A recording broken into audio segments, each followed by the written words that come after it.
बढ़ते कोरोना संक्रमण के बीच फिर उठी बिहार में लॉकडाउन लगाने की मांग।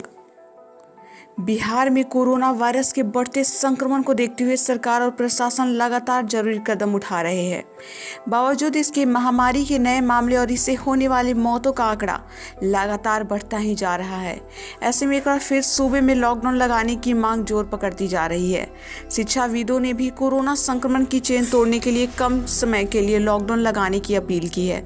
उनका कहना है कि स्वास्थ्य केंद्रों में जिस तरह से सीमित संसाधन उपलब्ध है, ऐसे में इस महामारी को रोकने के लिए लॉकडाउन एकमात्र समाधान नजर आ रहा है। आईएमए की बिहार यूनिट ने भी लॉकडाउन लगाने की अपील की है।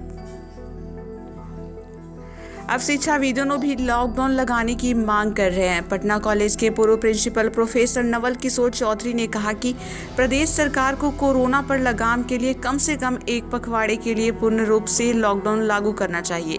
केवल इमरजेंसी की स्थिति हो या फिर दूध सब्जी खरीदने के अलावा लोगों को बेवजह सड़क पर आने से रोका जाना चाहिए। उन्होंने कहा कि इंफ्रास्ट्रक्चर रातों रात नहीं बनाया जा सकता है और जो लोग अभी भी सैकड़ों की संख्या में शादी पार्टियों में हिस्सा ले रहे हैं वो अपने तरीके से कोविड प्रोटोकॉल का पालन नहीं करेंगे।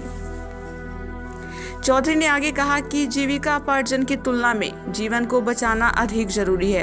हालांकि सरकार को यह सुनिश्चित करना चाहिए कि लॉकडाउन की अवधि के दौरान हर व्यक्ति को दैनिक उपयोग की खाद्य सामग्री और अन्य जरूरी सामान मिले।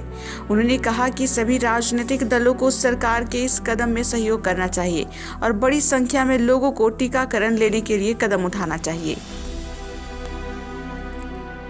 Federation of university research association of Bihar के कार्यकारी अध्यक्ष कन्हैया बहादुर सिन्हा ने कहा, भले ही केंद्र सरकार की ओर से पिछले साल लागू किए गए लॉकडाउन से बिहार और यूपी के प्रवासी मजदूरों को परेशानी का सामना करना पड़ा, लेकिन इस महामारी को फैलने से रोकने के लिए एकमात्र समाधान है।